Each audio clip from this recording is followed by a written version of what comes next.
Hare Krishna.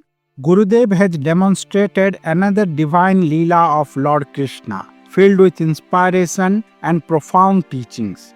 This episode explores the distinction between a sadhaka bhakta, a practicing devotee, and a Shuddha bhakta, a fully realized devotee. A sadhaka bhakta is a devotee whose faith in God while present is still growing. As this faith deepens through earnest sadhana, spiritual practice, it eventually becomes unwavering. When a devotee reaches this point of complete faith and surrenders entirely to God, they are considered a pure bhakta. Gurudev often emphasizes that the first sign of a true sadhu is complete surrender, total dependence on Krishna. A sadhu has nothing of their own and relies entirely on Lord Krishna. Gurudev exemplifies this principle in his own life, as we will see today. In the early days, Gurudev lived in a humble hut, serving the small deities of Gour with only one brahmachari, Vaishnav Das, by his side. Gurudev made a vow to translate specific pages of his Gurudev Srila Prabhupada's books into Oriya each day before accepting prasad. Regardless of the circumstances, he never compromised on this resolution. If he was unable to translate due to being occupied, he would not take his meal that day. Although Gurudev is a Nitya Siddha Bhakta, an eternally perfect devotee, an associate of Lord Krishna, he demonstrated this practice to teach us the importance of following the orders of one's Guru. At the same time, ISKCON's Bhubaneswar temple was located far from the city, surrounded by jungle. Srila Prabhupada had declared that a grand temple like the one in Puri would be built there. But no one knew where the resources for such a temple would come from in such a remote location.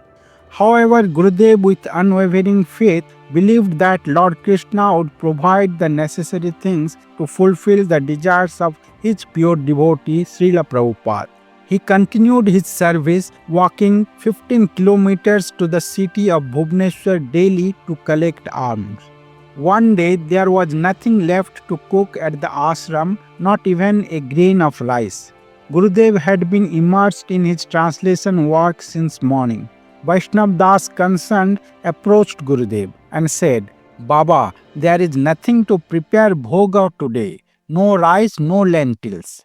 Gurudev calmly replied, "It doesn't matter. We must depend on Krishna. Whatever he wishes, he will arrange for us. You continue with your bhajans."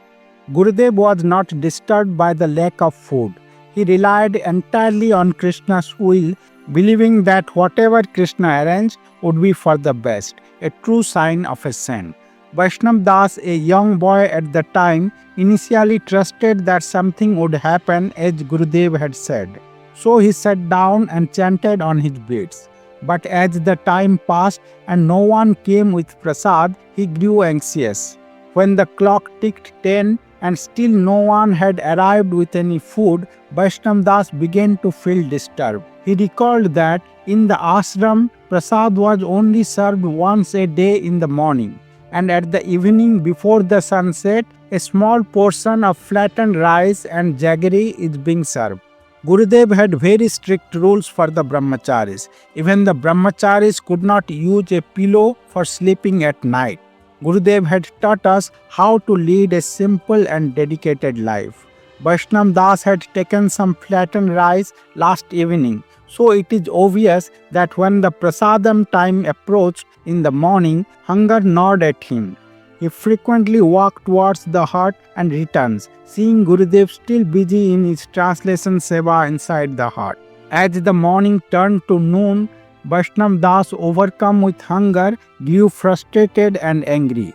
He thought, "How will Krishna send prasad to us in this jungle? Who will come here?" At that moment, an old man arrived, asking where Baba lived. Annoyed, Vaishnav Das simply pointed in Gurudev's direction. The man met with Gurudev, and after a brief conversation, he left, leaving a small donation. Gurudev then called Vaishnav Das and said, "Take this money and go buy rations from Nayapalli village." Surprised, Vaishnav Das asked, "Where from this money came?" Gurudev replied, "Krishna has sent. You were worried for prasad, so Krishna sent this." Vaishnav Das couldn't utter a word. After some time he asked Gurudev, "Baba, who was that man?" Gurudev replied, "Krishna has sent him. Whoever he may be, he was scorched by the fire of this world and wandering in search of water. He had a quarrel with his son and his daughter-in-law, the very son for whom he had sacrificed his own happiness only to be forgotten in favor of his son's wife. You were worried about what we would eat, but Krishna has made the arrangements." The young Vaishnav Das, astonished and emotional, realized the truth of Gurudev's words. He quickly bought the provisions, prepared the bhoga, offered it to Gour Nitai, and then shared the prasad with Gurudev.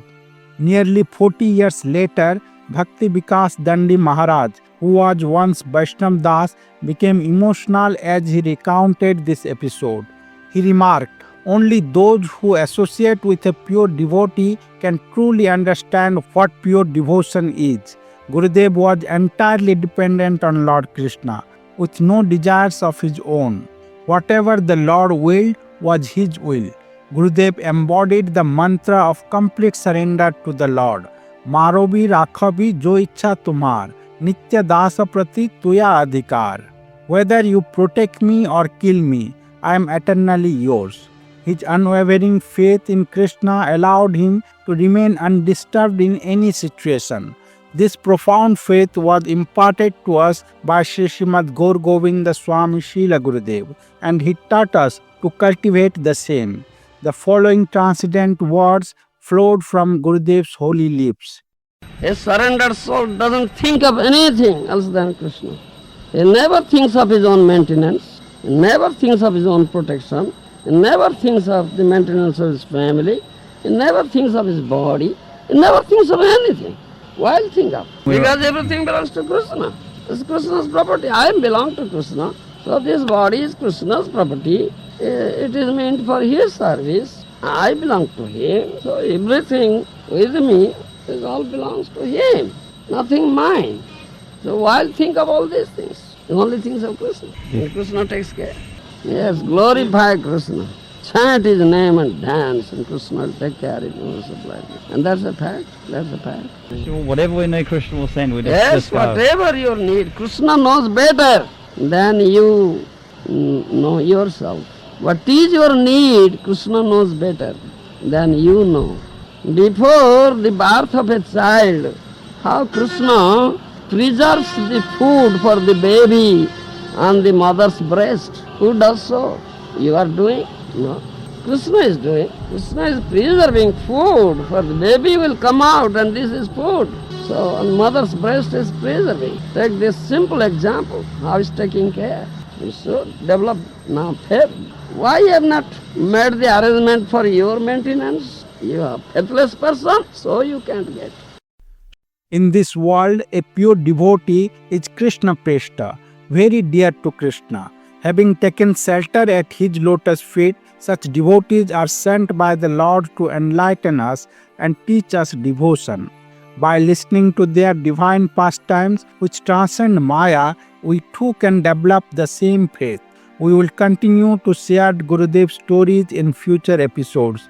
Please share your questions and suggestions. Hare Krishna.